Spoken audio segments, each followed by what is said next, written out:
للہ رب العالمین والصلاة والسلام علی رسولہ الکریم اما بعد فاعوذ باللہ من الشیطان الرجیم بسم اللہ الرحمن الرحیم شہر رمضان الذی انزل فیہ القرآن صدق اللہ العلی العظیم۔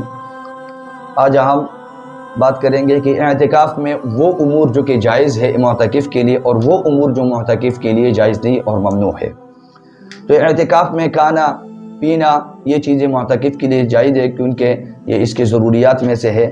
اسی طرح اعتکاف میں اگر انسان سوتا ہے یعنی مسجد کے اندر تو یہ بھی جائز ہے۔ اس طرح ضرورت کی بات کرنا یہ انسان کے لیے جائز ہے معتکف کے لیے۔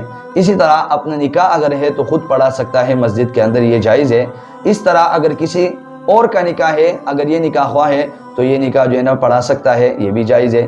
اسی طرح نکاح کی مجلس اگر مسجد کے اندر ہے تو اس میں بھی شمولیت کر سکتا ہے، جائز ہے۔ اسی طرح کپڑے بھی بدل سکتا ہے، جائز ہے۔ اور خوشبو لگانا تو مستحب ہے، اور اسی طرح تیل لگانا یہ بھی جائز ہے۔ اور اسی طرح کنگھی بھی جائز ہے۔ ہاں کنگھی البتہ اتنا کرے کہ سامنے کوئی چیز رکھے، کپڑا رکھے تاکہ مسجد میں بال نہ گرے، تو یہ بھی جائز ہے۔ اسی طرح اگر کوئی مثال کے طور پر ڈاکٹر ہے اور اعتکاف میں بیٹھا ہے تو اگر کوئی مریض جو ہے نا آ گیا تو اس مریض کو چیک کر سکتا ہے، لیکن ایسا نہ ہو کہ آپ مسجد سے کلینک بنائیں تو آپ ایک دو مریض اگر آ جائے آپ کو اتفاقاً تو آپ اس کو چیک کر سکتے ہیں، اس میں کوئی حرج نہیں ہے۔ اسی طرح برتن دھونا، اس طرح اپنے پاس کوئی ضرورت وغیرہ کی سامان رکھنا، برتن وغیرہ رکھنا یہ بھی جائز ہے، لیکن حد سے زیادہ سامان لانا مسجد کے اندر یہ مناسب نہیں ہے۔ اور اسی طرح تقاضے کے لیے باہر جانا تو تقاضے کے لیے باہر جا سکتے ہیں، اور لیکن تقاضے کے لیے جائے، لیکن آپ سیدھے تقاضے کے لیے جائے، ایسا نہ ہو کہ آپ تقاضے کے لیے جا رہے اور باہر لوگوں کے ساتھ کھڑے ہو رہے ہیں، تو اس طرح یہ مناسب نہیں، اس سے اعتکاف جو ہے نا فاسد ہو جاتا ہے۔ وہ امور جو اس سے بچنا چاہیے اعتکاف کے اندر معتکف کے لیے، اس سے بچنا ضروری ہے۔ بغیر ضرورت باتیں کرنا، اسی طرح فحش باتیں کرنا، تو ان چیزوں سے بچنا چاہیے۔ فحش باتیں کرنا یہ ڈبل گناہ مل جاتا ہے انسان کو۔ ایک تو وہ باتیں ایسے اعتکاف کے بغیر بھی ناجائز ہے، اور دوسری بات ہے کہ آپ مسجد کے اندر خراب باتیں اور فحش گوئی کر رہے ہیں تو یہ اور نامناسب بات ہے۔ اسی طرح ضرورت سے زائد سامان آپ لا رہے ہیں، یہ بھی مناسب نہیں ہے۔ اور اس طرح آپ جو مسجد کی جو بجلی گیس وغیرہ ہے اس کو آپ استعمال کر سکتے ہیں۔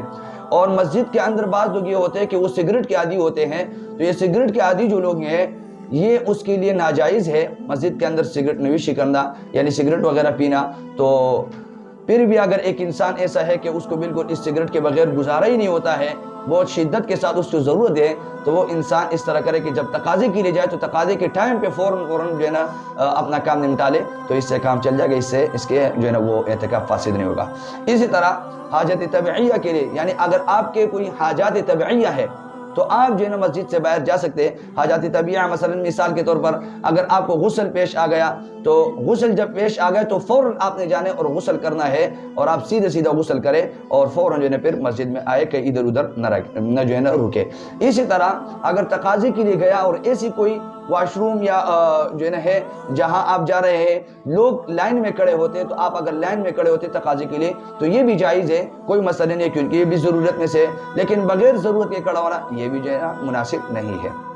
اور اگر وہاں انتظار کرنا پڑ رہا ہے تقاضے کے وقت لوگوں لائن میں، تو پھر جو ہے نا وہاں انتظار کر سکتے ہیں، مسجد میں انتظار کرنا ضروری نہیں ہے۔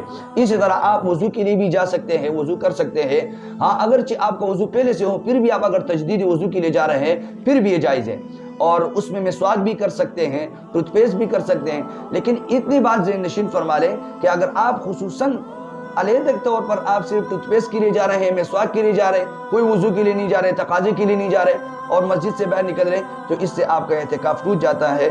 اور اسی طرح جمعے کا جو غسل ہے اس سے بھی احتراز کرنا چاہیے۔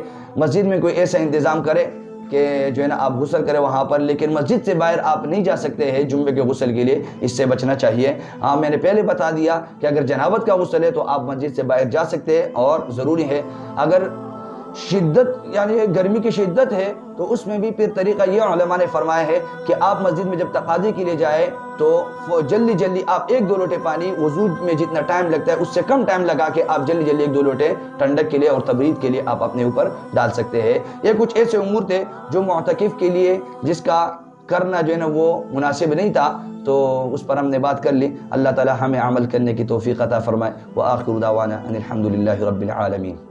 کی